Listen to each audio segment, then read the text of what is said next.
Ervin, të përshëndes, 8 personat e arrestuar sot janë njohur me masën e sigurisë. Çfarë ka vendosur gjykata për ta dhe nëse ka patur zhvillime gjatë seancës gjyqësore?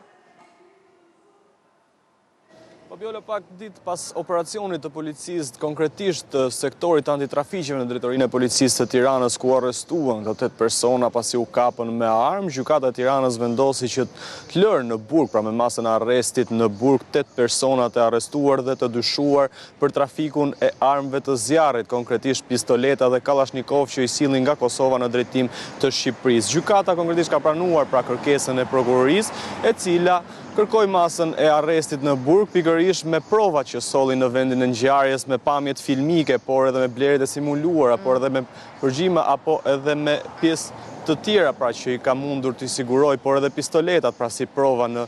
vendin e ngjarjes kur u krye edhe arrestimi, ndërkohë pra që të 8 personat, Ermiel Eltusha, Leonard Haxhia, Fabricio Berberi, Ricardo Hajdara, Visar Murati, Kevin Farruku, Geraldo Mure dhe Adriano Shehu, të 8 persona janë lënë në këtë masë sigurie, megjithse asnjë prej tyre nuk ka pranuar që të flasë në gjykatë dhe gjithë fjalën e kanë mbajtur avokatët mbrojtës. Ku këta të fundit kanë kundërshtuar masat e sigurisë, të paktën sipas pretendimeve të tyre, policia i ka shtyr pra në këtë palishmëri duke përdorur metodën e stimulimit, çka avokatët sipas tyre pra pretendojnë se nuk mund të merret përballë si provë pasi është një blerje simuluar dhe i kanë shtyr të kryejnë këtë vepër penale. Megjithatë të kundërtën thot policia pasi janë sekuestruar 14 armë zjarri dhe thot se ky trafik nuk ka qenë vetëm në një rast, por është i përsëritur dhe është një trafikim masiv i armëve të zjarrit ku 12 kanë qenë pistoleta me silenciator, ndërsa 2 automatik, sigurisht ka kapur edhe mjetet të tjera, telefon, biseda, por edhe me pamjet